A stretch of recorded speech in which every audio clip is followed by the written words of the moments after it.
ప్రభువైన యేసుక్రీస్తు నామములో చేరి వచ్చిన నా ప్రియ సంగమా, మీరందరికీ కూడా నేను హృదయపూర్వకమైన ధన్యవాదాలు తెలియజేస్తున్నాను.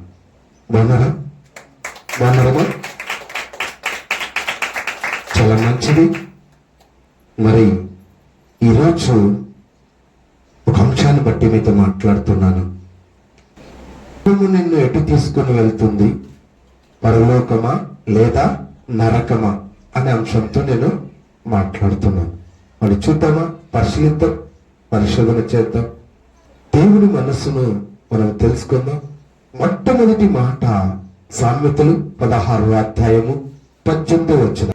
నాశనానికి ముందు గర్వము నడుచును, పడిపోవుటకు ముందు అహంకారమైన మనసు నడుచును అంటున్నాడంటే ఇక్కడ ఏముందంట? మొట్టమొదటి మాట ఏమిటంట? నాశనానికి ముందు ఏముందట? గర్వం. చూసావు, గర్వం ఉంటే ఏమవుతాడట? నాశనం. గర్వం ఉన్నవారు ఏమవుతారట? నాశనానికి దారి తీస్తారు. ప్రేమ ఉంటే దేశములన్నీ తప్పును, మరి పగ ఉంటే కలహము రేపును. నాశనానికి ముందు గర్వం. గర్వం ఉంటే ఏముంటుందంట? నాశనానికి ముందు గర్వము నడిచినట్టు. గర్వము నడిచేదిగా ఉంటుంది, నీ కింద ముందు నడుస్తుంది గర్వము. సామెతల ద్వారా మనం తెలుసుకుంటున్నాం. నాశనానికి ముందు గర్వము నడుచును, పడిపోవుట. చూసావా, నీవు పడిపోవడానికంట, పడిపోవుటకు ముందు అహంకారమైన మనస్సు నడుచు. అహంకారమైన మనస్సు నీకు ఉండకూడదు. అహంకారమైన మనస్సు నీకు ఉండకూడదు. అది దేవునికి ఇష్టం లేదంటాడా. నీ గర్వంతో ఉంటే నీకు మరణం వస్తుంది. నీకు ప్రేమ లేదు, అనురాగాలు లేవు. గర్వం ఉంటే ఒకరికొకరు అందనాలు చెప్పుకోవడం లేదు, ఒకరికొకరు ప్రేమ లేదు, ప్రేమ తగ్గిపోతుంది నీకు. ఆ గర్వము మగాన్ని చాటేస్తుంది. ఎదురుకు వచ్చేవారు కూడా పలకరించడం లేదు. గర్వం దేవుని మాటలు వినుకోకున్నట్టుగా చేస్తుంది. నీ వింటే పరలోకాన్ని చేరుతావు. నాశనానికి ముందు నడుస్తూ ఉంది గర్వం. పడిపోవుటకు ముందే ఏం నడుస్తుందంట? అహంకారం. గర్వం, అహంకారం. ఉండవలసిన లక్షణాల గురించి దేవుడు మాట్లాడుతున్నాడు. మరి గర్వము నాశనానికి ముందు నడుస్తుంది. నీ గర్వం ఉంటే నీ పడిపోతావు. అంట మరణం కాకపోయిన వాడిని నీతి రక్షిస్తుంది. నిన్ను రక్షిస్తుంది నీతి. ప్రేమ రక్షిస్తుంది నిన్ను. గర్వం నాశనం తీస్తుంది. ఇది మొట్టమొదటి మాట. రెండో మాట చూసుకుందాం. సామెతలు 8వ అధ్యాయం 5వ వచనం. జ్ఞానము లేని వారలారా, జ్ఞానం ఎట్టిది అయినది తెలుసుకొనుడి. జ్ఞానం ఎట్టిదో నువ్వు తెలుసుకో. జ్ఞానము లేని వారలారా, జ్ఞానం ఎట్టిదో నువ్వు తెలుసుకో. ఓ మూర్ఖురాలా, నీ జ్ఞానం ఎట్టిదో జ్ఞానము తెలుసుకోమని లేఖనాలు సెలవిస్తూ ఉన్నాయి. ఈ జ్ఞానము నీకు, ఈ గర్వము నీకు ఉంటే పరలోకాన్ని చేరాలంటే దేవుని తండ్రిని చిత్తమును మీరు నెరవేర్చలేకపోతున్నారు. దేవుని ఆత్మ మీలందరిలో ఉంచి ఉన్నాడు దేవుడు అని పరిశుద్ధాత్మ దేవుడు మీకు ప్రేరేపణ కలిగి మాట్లాడుతున్నాడు. సూటిగా ఖండిస్తున్నాడు, గద్దిస్తున్నాడు. ఎందుకంటే మీ జీవితాన్ని సరిచేయడమే పరిశుద్ధాత్మ పని. గర్వం ఉంది కాబట్టి జ్ఞానం ఎత్తదు. బుద్ధిహీనునికి జ్ఞానము అందదని లేఖనాల్లో మనకు సెలవిస్తుంది. మరి బుద్ధిహీనులుగా ఉన్నారా?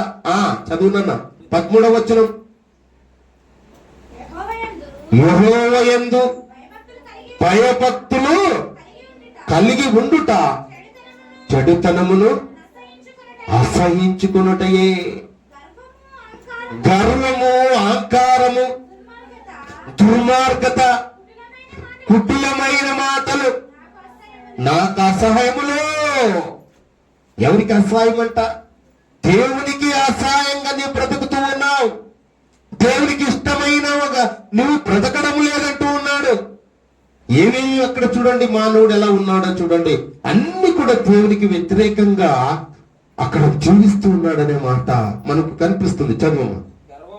గర్వము, అహంకారము, దుర్మార్గత, కుటిలమైన మాటలు నాకు అసహాయం అంటున్నాడు. అసహాయంగా నాకు బ్రతుకుతూ ఉన్నారు.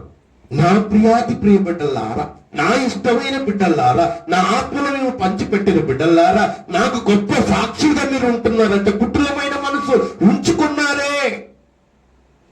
భ్రష్ట మనసుకు మిమ్మల్ని అప్పగించే స్థాయిలో మీరు ఉన్నారే. మీరందరూ ఒక ఆత్మ కూడా నశించిపోకున్నట్టుగా నా దగ్గర చేరాలి. మీరు ఎక్కడ పరలోకం నుండి నేను పంపించాను ఇక్కడికి, ఆ పరలోక రాజ్యంలోనికి మీరు రావాలనే ఉద్దేశంతోనే నేను మార్గాన్ని ఎంచుకుని ఉన్నాను. యేసు క్రీస్తు ప్రభుని, నా కుమారుని సొంత రక్షకునిగా, నాకు ఏకైక కుమారుని ఈ మధ్యలోకి నేను పంపించాను. మార్గాన్ని చూపడానికి నేనే మార్గం, నేనే సత్యం, నేనే జీవం, నా ద్వారా తప్ప ఎవరు చేరలేరని చెప్పి మార్గాన్ని చూపడానికి నా కుమారుని పంపించానని ఆయన వేదముతో బాధతో బాధపడుతూ చెప్తూ ఉన్నాడు. మీరు ఎలా ఉండాలి అంటుంటే గర్వము, అహంకారము, దుర్మార్గత, కుటిలమైన మాటలు నాకు అసహ్యంగా బ్రతుకుతూ ఉన్నావు. ఇవన్నీ మానవుడు ఉంచుకోకూడదు. ఇవన్నీ కూడా నీ హృదయంలో ఉండకూడదు. మరి నీలో ఉండాలంటే నీలో ఉండవలసిన లక్షణాలు దేవుడు ముందుగా చెప్పాడు. ఇవన్నీ కూడా దురాత్మ సమూహములో, ఇవన్నీ కూడా నీవు దేవుని చోటు ఇవ్వలేదు, దయ్యానికి చోటు ఇచ్చావు. కాబట్టి నీకు గర్వం వచ్చేసింది, నీలో అసహాయము వచ్చేసింది. నీ కక్కిన దాన్ని నీవు తింటూ ఉన్నావు. ఎన్నిసార్లు కట్టించినా లోబడలేని వాడు హఠాత్తుగా ఏం చేశారట, నాశనమగునని లేఖనాలు సెలవిస్తున్నా. ఇంత కఠినంగా మాట్లాడినా, ఇంత కఠినాత్ముడుగా ఉన్నట్టుగానే యథార్థంగా దేవుడు రాయించిన నీకు భయం లేదు, భక్తి లేవు. ఇలాంటి స్థితిలో ఉంటే ఆయన దేవుడు నిన్ను అప్పగించే స్థాయిలో ఎక్కడికి వెళ్ళాలంటే ముందు వాక్యంలో మనం చూసుకుందాం. కీర్తనల గ్రంథము 14వ అధ్యాయము మొదటి 2-3 వచనాల్లో మనకు ఒక మాట కనిపిస్తుంది. చూడండి. మరి మానవుడు ఏమైపోయాడంటే దేవునికి వ్యతిరేకంగా బ్రతుకుతూ ఉన్నాడు. దేవుడు అంటే లెక్కలెక్కనట్టు బ్రతుకుతూ ఉన్నాడు. దేవుడు లేడని బుద్ధిహీన తమ హృదయంలో అనుకొందురు. మొట్టమొదటి మాట చదువునన్నా, దేవుడు లేడని బుద్ధిహీనులు ఆయన హృదయములో ఏమనుకున్నారట, దేవుడే లేడని బుద్ధిహీనులు అనుకున్నారంట. మళ్ళీ హృదయములు ఏమి నింపుకున్నారు వాళ్ళు? గర్వం, అహంకారం, దుర్మార్గత, కుటిలమైన మాటలు, అసహాయంగా ఉన్నారు. కాబట్టి దేవుడు లేడని బుద్ధిహీనులు తమ హృదయములో అనుకొందురు. వారు ఏమై ఉన్నారట? వాళ్ళు చెడిపోయారు. వాళ్ళు సమాజాన్ని భ్రష్టు పట్టించారు. దేవునికి మహిమకరంగా లేరంట. దేవునికి ఇష్టమైన బిడ్డగా బ్రతకడం లేదంట. ఇలాంటి వారు దేవుడు లేడనే స్థితికి వెళ్ళిపోయారు. నీ జీవితంలో కూడా సహోదరుడా, నీ జీవితం కూడా దేవుడు సూటిగా ఎవరో గురించి వాక్యము చెప్పడం లేదు. దావీదు మహారాజు అక్కడ, దావీదు ద్వారా మనం తెలుసుకుంటున్నాం.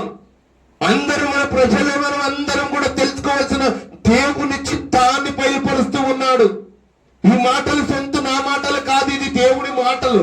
ఈ రోజు నేనైతే ఎలా అయితే మీ అందరితో నేను పంచుకోవడానికి దేవుడు ఈ 2025 సంవత్సరంలో నాకు అవకాశం ఇచ్చాడు. క్రీస్తు పూర్వములో వాళ్ళకి ఇచ్చిన సమయములు, దావీదు ద్వారా పలికించిన మాటలు ఆ వెనుము విని మీకు నేను తెలియపరుస్తూ ఉన్నాడు. ఈ సమయంలో సహోదరుడా, దేవుడు లేడని బుద్ధిహీనులు తమ హృదయములో అనుకొందురు. వాళ్ళు ఏమైపోయారట? చెడిపోయారు. సమాజాన్ని భ్రష్టు పట్టించిన సమాజంలోనికి వాళ్ళు ఉండిపోయారు. దేవునికి చోటుకున్నట్టుగా వాళ్ళ హృదయంలో నింపుకున్నారనే మాటలు మనం తెలుసుకున్నాం. అసహాయ కార్యములు చెయ్యుదు, అసహాయ కార్యములు చేస్తారు. అక్కనక, చెల్లెనక, తల్లెనక, పిల్లనక వ్యభిచారాలు చేసే అసహాయము, దేవునికి ఇష్టమైన కార్యములు చేయడం లేదు. అలాంటి వారి ద్వారా ఆయన చూసి ఆయన ఆనందించే దేవుడు కాదు. మేలు చేయవాడు ఒక్కడును లేడు, ఒక్కడు లేడంట. నీతిమంతుడు ఒక్కడు లేడు భూమి పైన. ఇలాంటి పాపాత్ముల కొరకే క్రీస్తు లోకానికి దేవుడే పంపించాడండి. నిన్ను నీతిమంతులుగా చేయడానికి, పరిశుద్ధునిగా నివాసించడానికి, నిన్ను బలపరచడానికి. మీరు ఎక్కడికి వెళ్తున్నారో తెలియదు. అహంకారంతో ఉన్నారు, గర్వముతో హృదయాలు నింపుకున్నారు, అసహాయ కార్యములు చేస్తూ ఉన్నారు. సామెతలో 29వ అధ్యాయం 23వ వచనంలో చూద్దాం. ఎవని గర్వము వారిని తగ్గించును. ఎవరికి గర్వం ఉందో వాళ్ళు ఏం చేస్తాడు? తగ్గించేస్తాడు దేవుడు. ఎవరు హెచ్చింపు చేసుకుంటారో వాళ్ళని తగ్గించేస్తాడు. తగ్గించుకున్నాడు ఏం చేస్తాడు దేవుడు? హెచ్చింపు చేస్తాడు. హెచ్చింపు చేస్తాడు ఆయన. గర్వము, ఎవని గర్వము వానిని తగ్గించును. వినయ కలిగిన మనసు ఉందనుకోండి, ఘనత నొందుతావు. మహిమని పోగొట్టుకున్నావు. ఆయన ఉద్దేశములు పక్కన పెట్టావు, ఆయన ఆలోచనలు పక్కన పెట్టావు. తండ్రి చెప్పిన మాటలు ఆయనకు గౌరవం తీస్తూ వచ్చేది పోయి అవమానంగా మారుస్తూ ఉన్నారు. ఎందుకంటే హృదయంలో ఏమున్నాయి? గర్వం ఏముంది? అహంకారం, కుటిలమైన మనసు ఉంది. కాబట్టి ఎవరికి గర్వం ఉండని వారిని తగ్గించబడుననే మాట 3వ మాటలో మనకు కనిపిస్తూ ఉంది. 4వ మాట కూడా మనం చూసుకుందాం.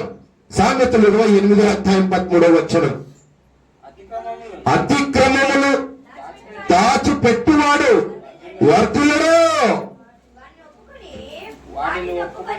వాటిని ఒప్పుకొని విడిచిపెట్టిన వాడు ఏం పొందుతాడంట? కనికరం పొందుతావు. కనికరం పొందుతావు. దాన్ని ఒప్పుకొని విడిచిపెట్టాలి. ఒప్పుకోవడం అంటే తగ్గించుకోవడం. తగ్గించుకోవడం అంటే దేవునికి ఇష్టం. అలా తగ్గించుకోవడం మనసు నీలో లేదు. ఏముంది? గర్వం ఉంది. గర్వం. అతిక్రమములు దాచిపెట్టువాడు వర్ధిల్లడు. దేవుని మాటలు ఏది నేను మాట్లాడే నాదే కరెక్ట్, ఏది మాట్లాడిందే కరెక్ట్, ఇతరులది నాకు అవసరం లేదు అనుకున్న వ్యక్తులు నాది కరెక్ట్ అనే వారంట ఏం దాచిపెడతారంట? అతిక్రమములు దాచిపెట్టిన వాడు వర్ధిల్లుడు. వారిని ఒప్పుకొని, దాన్ని ఒప్పుకోవడానికి వాళ్ళకి మనసు లేదు. ఎందుకు? జ్ఞానము లేదు, దేవుని బుద్ధి లేదు. ఏమి నింపుకున్నారు? గర్వం నింపుకున్నారు, అహంకారం నింపుకున్నారు. ప్రేమ లేదు, అనురాగాలు లేవు, ఒకరి పట్ల ఒకరు వందనాలు లేవు. ఆ ప్రేమకు దూరం అయిపోయారు. అందుకే దేవుడు చెప్తున్నాడు 4వ మాటలో, అతిక్రమంలో దాచిపెట్టిన వాడు వర్ధిల్లడు అనే మాట మనం చూసుకున్నాం. 5వ మాటలకు కూడా మనం వెళ్దాం. ఆయన ఎలాంటి వంటి దేవుడు? అన్యాయస్తుల్ని మనం చూసుకుందాం. చూడండి అక్కడ 5వ మాటలోకి, కీర్తనల గ్రంథము 5వ అధ్యాయము 4వ వచనం, 4, 6 వచనాలు చూసుకుందాం. నీవు దుష్టత్వమును చూచి ఆనందించే దేవుడు కాదాయన. ఏమంట? ఆనందించే దేవుడు కాదాయన. నువ్వు అసహాయ కార్యములు చేస్తూ ఉన్నావు, చెడ్డ పనులు చేస్తూ ఉన్నావు, నరహంతకులుగా తయారైపోయారు, భ్రష్టులుగా తయారైపోయారు. మిమ్మల్ని చూసి ఎన్నికేసుకుని వచ్చేవాడు కాదు ఆయన. నిన్ను ఎన్నికేసుకుని వాళ్ళకి సపోర్ట్ చేసేవాడు కాదు ఆయన. నీతి మార్గములు నిలబడాలంటున్నాడు. ఎన్ని ఉడుదుడుకులు వచ్చినా నీ దేవునికి కరెక్ట్ గా నేను చెప్పిన మాటని వినాలి అంటాడు. నా ఆజ్ఞలు, నా చిత్తమును నీ నెరవేర్చేవాడై ఉంటేనే నేను నీ దగ్గరికి నేను వస్తా. నీకేదైనా నేను నీకు అన్నిటిని కూడా సమకూరుస్తాను, నీ అన్నిటిని కూడా దూరపరుస్తాను అంటాడు దేవుడు. కానీ ఇక్కడేమంటున్నాడంట, నీవు దుష్టత్వమును చూసి ఆనందించు దేవుడు కాదు, చెడుతనమునకు ఏమంట ఆయన ఎంత చోటు లేదండి. ఆయన దగ్గర చోటు లేదు. ఆయన నీతిమంతుడు, ఆయన పరిశుద్ధుడు. ఈ ప్రపంచానికి ఛాలెంజ్ ఇస్తున్న నాలో పాపం ఉన్నదని ఎవడన్నా స్థాపించగలడా? యేసయ్య చెప్తూ ఉన్నాడు, ఆయన నీతిమంతుడు. నిన్ను ఎన్నికేసుకుని వస్తే దొంగని ఇంట్లో తీసుకుని వచ్చి నేరస్తుడిగా పారిగెత్తు వస్తూ ఉంటాడు. వాడిని ఇంట్లో చేర్చుకుంటే ఏమైతావు? సపోర్ట్ చేసినట్లయితావు. నువ్వు వానితో పాటు నీవేం చేస్తావు? పాలు పంచుకునేవాడైతావు. వాడు నేరస్తుడైతాడు, నువ్వు కూడా నేరస్తుడు. ఇద్దరు వచ్చి ఏం చేస్తాడు? పట్టరాజులు తీసుకుని వెళ్తారు, పోలీసులు తీసుకుని వెళ్తారు. అవునా కదా? వాడు ఇన్ని ఇంట్లో ఉండి నీ ఇంట్లోకే ఎందుకు దూరాడు? నీ ఇంట్లోకే ఎందుకు వచ్చాడు? ఎస్ఆర్నో? అలా ఉంటుంది. ఆయన ఎన్నికేసుకుని వచ్చేవాడు కాదు దేవుడు. సహోదరు సహోదరుడా, నీవు తెలుసుకోవాల్సిన విషయం ఏంటంట? చదువుమా. నీవు దుష్టత్వమును చూసి ఆనందించు దేవుడు కాదు. చెడుతనమునకు ఆయన దగ్గర చోటు లేదు. చోటు లేదు. నువ్వెన్ని చేసినా, ఎన్ని పాపాలు చేసినా, ఎన్ని అపరాధాలు చేసినా నేను ఎన్నికేసుకుని, నీ తల్లిదండ్రులు ఎన్నికేసుకొస్తారేమో కానీ దేవుడు మాత్రం నేను ఎన్నికేసుకుని రాడని సూటిగా మనం తెలియపరుస్తున్నాం. 6వ వచనం చదువమ్మా. 6వ వచనం. అబద్ధములాడు వారిని నీవు నశింప చేయుదువు, కపటము చూపి నరహత్య జరిగించువాడు యెహోవా కంట, కన్న తండ్రి కంట, ఆయన నీ రాజు కంట, ఆయన నీ కింగ్ కంట ఏమంట? అసహాయము. అసహాయంగా బ్రతకవద్దు. దేవుని వాక్యం అద్దం లాంటిది. నీ సునా కొట్టుకున్నా, నీ పౌడర్ కొట్టుకున్నా, నీ డ్రెస్ ఎలా ఉందో అద్దంలో చూసుకుంటే ఎలా నిన్ను చెక్ చేస్తుందో, నువ్వు ఎలాంటి వెనకనే సరి చేసుకుంటావు. నీ డ్రెస్ బాగలేకపోతే డ్రెస్ వేరే తీసుకుంటావు, వెనుకనే సరి చేసుకుంటావు. నీ పౌడర్ బాగలేకపోతే సున్నా ఎక్కువ కొట్టుకున్నానా అనుకుని మళ్ళీ సరి చేసుకుంటుంటావు. నీ పాపాలు మాత్రము, నీ అపరాధములు మాత్రము నువ్వు సరి చేసుకోలేని జీవితంలో ఉన్నావు. అందుకే దేవునికి అసహాయంగా నీవు ఉన్నావు. ఇవన్నీ సరి చేసుకుంటావు, చిన్న చిన్నవన్నీ కూడా సరి చేసుకుంటావు, కానీ నీ పాపాలు మాత్రము విడిచిపెట్టి, ఒప్పుకొని విడిచిపెట్టే స్థితిలో నీవు లేవు. అందుకే నీవు అసహాయంగా నీ బ్రతుకుతూ ఉన్నావు. నీవు అలాంటి స్థితిలో ఎవరైనా ఉన్నట్లయితే ఈ రోజే నీ నోటితో ఒప్పుకొని విడిచిపెట్టిన వాడు ఏమంట? వర్తిల్లును. నువ్వు వర్తిల్లాలంటే నీ నోటితో ఒప్పుకోవాలి, ఒప్పుకొని విడిచిపెట్టాలి. విడిచిపెడితేనే దేవునికి ఇష్టం. అందుకే నీవు అసహాయ కార్యములు నువ్వు చేసేది ఏమంట? అబద్ధములాడు వారిని నీవు నశింపచేయదు, కపటము చూపి నరహత్య జరిగించువాడు యెహోవాకు అసహాయులు. అసహాయులు నరహత్య జరిగించేవారు. నరహత్య అంటే ఏంట? ఏమిటండి? నరుని చంపడం, నేరాలు, ఘోరాలు, వ్యభిచారం, పాపాలు, పాపాల మీద పాపాలు. అది వాడికి కరెక్ట్ గా ఉంటుంది. ఎందుకంటే గర్వము, అహంకారము హృదయంలో ఉన్నది కాబట్టి వాడిని చేసేదే కరెక్ట్. నా ధర్మం నాకు చెప్పింది అని వాళ్ళు అనుకుంటూ ఉంటారు, కానీ దేవునికి అసహాయంగా ఉంటారని లేఖనాలు మనకు తెలియపరుస్తూ ఉన్నాడు. మరి అలాగే 6వ మాట యోహాను రాసిన మొదటి పత్రిక 3వ అధ్యాయం 4వ వచనం. పాపము చేయి ప్రతి వాడును ఆజ్ఞలు అతిక్రమించడమే పాపం. ఆయన ఆజ్ఞ అతిక్రమమే పాపం. ఆయన దేవుని మాటలు వినకపోవడమే పాపం. ఇదేంటి సార్? ఆయన మాట వినకపోతే పాపాత్ములా? ఎస్ అండి. ఎందుకంటే ఆ మాటని వినలేదంటే నీ పాపాత్ముడైపోతావు, భ్రష్టుడైపోతావు, దుర్మార్గుడైపోతావు, నీచుడైపోతావు. మాట వింటే దేవుని బిడ్డవైతావు, పరిశుద్ధుడుగా ఉంటావు, నీతిమంతునిగా ఉంటావు, నిష్కళంకం లేని వాడిగా ఉంటావు, పరలోకాన్ని చేరుతావు. అందుకే ఆయన మాట వినకపోతేనే ఇవన్నీ తయ్యపు లక్షణాలు నీలో వచ్చేస్తాయి. ఆయన ఆజ్ఞని వినలేదనుకో, ఆయన మాటని వినలేదనుకో, నీవు పాపాత్ముడివి. ఆజ్ఞ అతిక్రమమే పాపం. ఆజ్ఞల అతిక్రమం. దేవుని మాటలు శ్రద్ధగా వినాలి. దేవుడు ఎందుకు చెప్పాడో నీ భవిష్యత్తు కోసమే, నీ స్థితిగతులు మార్చాలని, నీ కుటుంబం బాగుండాలని ఆయన ఎదురు చూస్తూ ఉన్నాడు. కానీ నీవు దాన్ని పోగొట్టుకుంటూ ఉన్నావు. ఆయన ఉద్దేశంలో మర్చిపోయావు, ఆయన ఆలోచనలు మర్చిపోయావు, ఆయన ఆజ్ఞలు మర్చిపోయావు, ఆయన చిత్తమును నెరవేర్చలేకపోతూ ఉన్నావు. ఆయనకు ఒక చట్టం ఉంది, ఆ చట్టంలో రూల్స్ ఉంది, ఆ రూల్స్ లో రెగ్యులేషన్స్ ఉంది. ఆ రెగ్యులేషన్ ప్రకారంగా నీ జీవితం కొనసాగడం లేదని బాధపడుతూ ఉన్నాడు. ఆయన రాజ్యాంగంలో ఉంది, ఆ రాజ్యాంగ ప్రకారంగా మన బైబిల్లో ఉంది. బైబిల్ ప్రకారంగా మీరు నడుచుకోవాలని దేవుడు ఆయన ఆజ్ఞలు ఉంచాడు. కాబట్టి ఆజ్ఞలు అతిక్రమించడమే పాపం. పాపం.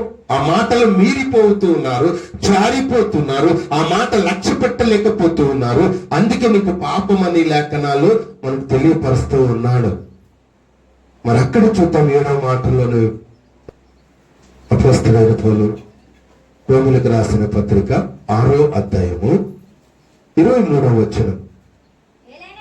ఏలయనగా పాపము వలన వచ్చు జీతం మరణం.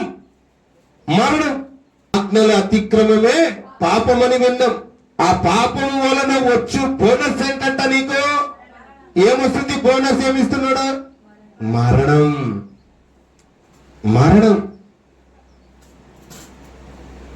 మరొకసారి చదువుమా. ఏలయనగా పాపము వలన వచ్చు జీతం మరణం. అయితే దేవుని కృపా వరము ప్రభు అయిన క్రీస్తు యేసునందు ఏమంట? యేసు క్రీస్తునందే నిత్యజీవము. అందుకే ఆయన మార్గాన్ని నీవు ఎంచుకోవాలి. నీ దయ్యపు మాటలు నీవు విన్నావా? నీ హృదయాన్ని అపవాదికి అప్పగించావా? భ్రష్టుడైపోతావు ఈ లోకంలో. మరణం. పాపం వలన వచ్చు జీతం మరణం.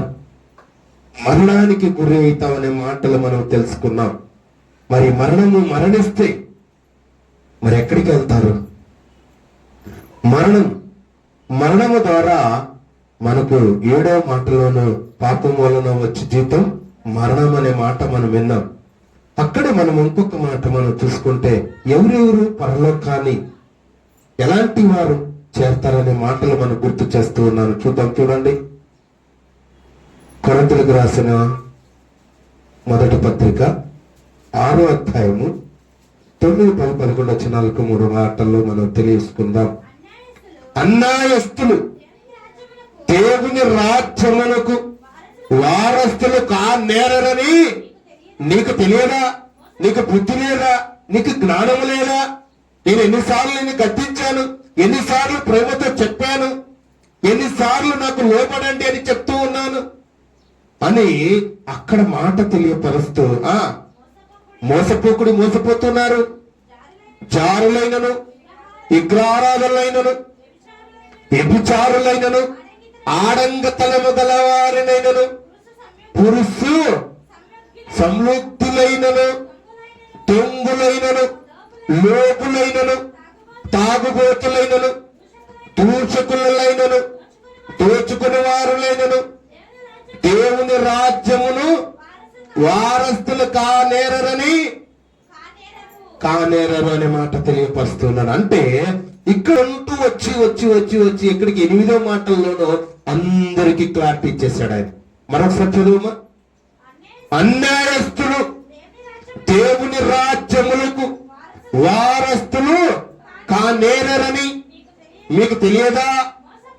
మోసపోతూ ఉన్నారు. జాగ్రత్త. జారులైనను, విగ్రహారాధులైనను, వ్యభిచారులైనను, ఆడంగితనము గలవారైనను, దొంగులైనను, లోపులైనను, సాగుబోతులైనను, దూషకులైనను, దోచుకునే వారినైనను, దేవుని రాజ్యమును వారస్తులు కానేరరు. వారస్తులు కానేరరు. మీలో కొందరు అట్టివారై ఉందరు. అందరూ చెప్పలేదండి, కొందరు అంటున్నాడు. అంటే కొందరు నీతిమంతులుగా ఉన్నారు అని దాని అర్థం. కొందరు దేవుని కొరకు దేవుని భయభక్తులు కలిగి ఉన్నారు అని దాని అర్థం. కొందరు నా కొరకు గొప్ప సాక్షులుగా బ్రతుకుతున్నారు అని దాని అర్థం. బ్రతుకుట క్రీస్తే చావైతే లాభం అన్నవారు కొంతమంది ఉన్నారు అని. హింసకులు, దూషకులు, ఎంతెంతో ఎన్నెన్నో ఇబ్బందులతో దేవునికి ఎదుర్కొంటూ దేవుని లక్షణాలు దేవుని కొరకు బ్రతుకుతున్న వ్యక్తులు ఎంతో మంది భూమిపైన ఉన్నారనే ఆయన ఉద్దేశం. ఏ విషయం అంటే అన్యాయస్తులు దేవుని రాజ్యములకు వారసులు కానేరనే మాట తేల్చి తెచ్చేశాడు, చెప్పేశాడు. ఆయన మాట క్లారిటీ ఇచ్చేశాడు. ఎంత విషయం ఏంటంట, మరి నాశనానికి ముందు గర్వము నడుచును, పడిపోవుటకు ముందు అహంకారము నడుచును. జ్ఞానము లేని వారు లారా జ్ఞానం ఎట్టిదో తెలుసుకునుడి అనేవారు ఒకరు. రెండవ మాట దేవుడు లేడని బుద్ధిహీనులు తమ హృదయంలో అనుకొందరు. మూడో మాట ఎవని కర్మం వాళ్ళు తగ్గించును. నాలుగో మాట అతిక్రమము దాచిపెట్టువాడు వర్ధిల్లుడు. ఐదో మాట నీవు దుష్టుని చూసి ఆనందించు దేవుడు కాదు, అబద్ధుకిన వాణిని నీవు నశింప చేయుదు అనే మాట ఐదో మాట. ఆరో మాట దేవుని ఆజ్ఞలు అతిక్రమమే పాపం అనే మాట. ఏడో మాట పాపం వలన వచ్చి జీతం మరణం అనే 7 మాటలు. 8వ మాట అన్యాయస్తులు దేవుని రాజ్యమునకు వారసులు కానేరరు. అందరి కూడా కలిపేసేసాడు. టోటల్ గా కలిపి దేవుని రాజ్యములకు వారసులు కానేరరు. మరి ఎక్కడికి వెళ్తారు? ఏ రాజ్యానికి వెళ్తారు? మరి పరలోకానికి పోకున్నట్టుగా మరి ఎక్కడికి తీసుకుని వెళ్తాడంటే చివరి మాట ఒక మాట మీకు తెలియపరుస్తూ ఉన్నాను. చూద్దాం. కీర్తన గ్రంథము 9వ అధ్యాయము 17వ వచనం. చివరి మాటలు మనం మాట్లాడుకుంటూ ముగించిపోతూ ఉన్నాను. దుష్టులను దేవుని మరుచు జనులందరూ పాతాళమునకు దిగిపోదురు.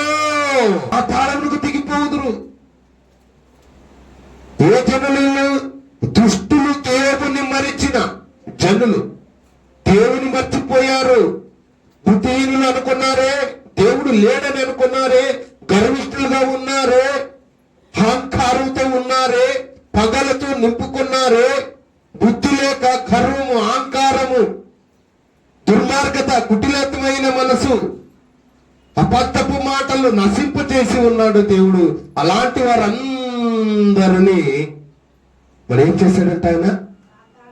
పాతాళమునకు దిగిపోదురు. పాతాళముకు దిగిపోదురు. ఎంత క్షణములో పోదురు? ఎన్ని క్షణములో పోయారు? ఎన్ని గంటల్లో పోయారు? చంద్రలోకానికి పోయేకి ఎన్నో సంవత్సరాలు పట్టింది, ఎన్నో రోజుల కాలం పట్టింది. మరి దేవుడిచ్చిన ఆత్మ మానవునికి మరి పాతాళానికి పోవడానికి ఎంత సమయం పట్టిందో చూద్దామా? చూద్దాం. చూడు యోబు గ్రంథం 21వ అధ్యాయం 13వ వచనం. వారు శ్రేయస్సు కలిగి తమ దినములో, చూసారా, బాగు వినాలి, వారు భూమిపై ఉన్నంత వరకు, ఆత్మ ఉన్నంత వరకు వారు దినములన్నీ కూడా ఎలా కలిగాయట? శ్రేయస్సు కలిగి దినములో గడుపుదురు. ఒక్క క్షణములోనే పాతాళంకు దిగిపోదురు. ఒక్క క్షణమేనండి, కనరెప్ప కొట్టే లోపల వెళ్ళిపోతుంది ఆత్మ. అంత పవర్ఫుల్ ఆత్మ ఉంది కాబట్టి నేను మాట్లాడుతున్నాను. ఆత్మ ఉంది కాబట్టి మీ అందరూ కూడా కదలికలు ఉన్నాయి, కళ్ళు కనపడుతున్నాయి, చేతులు కదులుతున్నాయి, కాళ్ళు కదులుతున్నాయి. మనిషి అనేది నీకు తెలుస్తూ ఉంది, ఆత్మ ఉంది కనుక. ఆత్మ లేకపోతే కదలిక ఉంటుందా? మరి ఆ ఆత్మ ప్రాముఖ్యమైనది. పరలోకాన్ని చేరాలంటున్నాడు దేవుడు. నా రాజ్యానికి చేరాలి, నా బిడ్డలు నా దగ్గరికి రావాలని తండ్రి ఎదురు చూస్తూ ఉన్నాడు. ఆయనకి మహిమ రావాలి, ఆయనకి ఘనత రావాలి, ఆయనకి కీర్తి రావాలి. అలా మంచి సాక్షిగా మీరు బ్రతకాలి, మంచి స్థితిలో మీరు ఉండాలి, మంచి పేరు సంపాదించుకోవాలి. ఈ లోకానికి వెలుగై ఉన్నా, ఈ లోకానికి ఉప్పై ఉన్నా, ఈ లోకానికి శాసించే వ్యక్తిగా నువ్వు ఉండాలని దేవుడు కోరుకున్నాడు. ఆయన కోరుకున్న వ్యక్తిని ఆయన ఉమ్ము చేసేశారు. ఆయన మాటలు, ఆయన ఆజ్ఞలు గైకొనలేక ఒక్క చడవలోనే పాతాళములోనికి దిగిపోవుదురు అనే మాట మనకు తెలుస్తూ ఉంది. దౌర్భాగ్య స్థితిలో మానవుడు జీవిస్తూ ఉన్నాడు. చూడండి సహోదరి సహోదరుడా, ప్రతి ఒక్కరికి పగలు, ప్రతి ఒక్కరికి అహంకారం, పొగురు, ఇవన్నీ కూడా ఎలా వస్తాయంటే గర్వము నీలో ఉంది, సాతాను క్రియలు నీలో ఉన్నాయి. సాతానికి నీ హృదయం ఇచ్చేసావు. ఎదురుగా ఒక రకంగా, మరుగును ఒక రకంగా, ఎదురుగా పొగడేది, మురుకుపోయినప్పుడు తిట్టుకోవడం, ఆ గొడుక్కున్న శాపాలు మీకే వస్తాయి. మీకు అర్థం కావాలంటే దేవుని వాక్యాన్ని బాగా మీరు వినాలి. నీవేమన్నా మార్పు రావాలంటే దేవుని వాక్యం ద్వారా నీవు మార్పు పొందాలి. దేవుడు ఇలాంటి గర్విష్ఠులు, అందుకే అంశం కూడా గర్వము నిన్ను ఎటు తీసుకుని వెళ్తుంది, పరలోకానికా లేదా నరకానికే అనే మాట మనం అంశంతో మీతో మాట్లాడుతూ ఉన్నాను. మరి ఎక్కడికి వెళ్ళారు గర్విష్ఠులు? ఎక్కడికి వెళ్ళారంట? పాతాళముకు వెళ్ళిపోయారు. అక్కడ ఏముందంట? నాశనానికి వెళ్ళిపోయారు. ఆయన బాధపడుతున్నాడు. నా యొక్క ఆత్మ కూడా నశించిపోవడం నాకు ఇష్టం లేదు, నా బిడ్డలందరూ కూడా నా దగ్గరికి రావాలని. క్రీస్తుని లోకానికి మీరు చేసిన పాపాన్ని, మీరు చేసిన అపరాధములు, మీరు చేసిన అహంకారము, మీరు తెలియక చేసి ఉన్నారు, తెలిసి చేసి ఉన్నారు అన్నట్టుగా ఆయన మిమ్మల్ని క్షమించి యేసుక్రీస్తు ప్రభుని లోకానికి సొంత రక్షకుని కుమారునికి లోకానికి పంపించి ఆయన ద్వారా మీరు పొందవలసిన దెబ్బలు, మీరు పొందవలసిన శిక్ష, మీరు పొందవలసిన అపరాధములన్నిటిని కూడా ఆయన మీద వేసుకుని మిమ్మల్ని పరిశుద్ధులుగా, నీతిమంతులుగా, నిష్కళంకము లేని వారుగా, పాపము నుండి విడుదల, శాపాల నుండి విడుదల, అన్నిటిని కూడా విడుదల చేసి పరిశుద్ధంగా ఆయనే బలి అయిపోయి నిన్ను నన్ను రక్షించి ఈ లోకానికి వచ్చి ఉన్నాడు. చప్పట్లు కొడదాం దేవునికి మహిమకరం. కొట్ట చప్పట్లు దేవునికి మహిమకరం. సహోదరి సహోదరుడా, మనం అందరం ఎలా ఉండాలి తెలుసా? ప్రేమను నింపుకోండి. ప్రేమ ఉంటే దేశములన్నీ కప్పును. ప్రేమ ఉండాలి. సహోదరుని ప్రేమించాలి. సహోదరుని ప్రేమించలేకపోతే పాతాళం, అగ్నిగుండం, చీకట్లో ఉంటాం. సహోదరుని ప్రేమిస్తే పరలోకం ఇస్తాడు. ద్వేషించవద్దు. ఒకరి పట్ల ఒకరు శ్రద్ధ కలిగి, ఒకరి పట్ల ఒక ప్రేమ కలిగి జీవించండి. ఎప్పుడు పోతావో ఎప్పుడు ఉంటావో తెలియదు. అవన్నీ మనకు వద్దండి. దేవునికి వ్యతిరేకంగా బ్రతకొద్దండి. ధారాళంగా దేవుని కృపను బట్టి నేను బ్రతికున్నానంటే నా సహోదరుని ప్రేమించాలి. నేను బతుకున్నానంటే నా కుటుంబాన్ని కాపాడుకునే దేవుడు నాకు ఈ రోజు అవకాశం ఇచ్చాడు. అలా వెళ్ళాలి. మీరు రోజు అలా అనుకుంటే నీ గొడవలే ఉండవు, సమస్యలే ఉండవు. పిల్లలు తల్లిదండ్రులు చూసి మా తల్లిదండ్రులు ఏం చూస్తున్నాం, తల్లిదండ్రులు పిల్లలు చూసావా, దేవుడు నాకు అవకాశం ఇచ్చాడు నా పిల్లలు చూసుకునడానికి. ఇలాగే మనం క్రైస్తవులు అలా వెళితే ఏ గొడవలు ఉండవండి, సమాధానంతో ఉంటారు. ప్రతి కుటుంబంలో సమాధానం ఉండదు గాక. దేవుడు దీవించి బలపరచును గాక. ఆమేన్.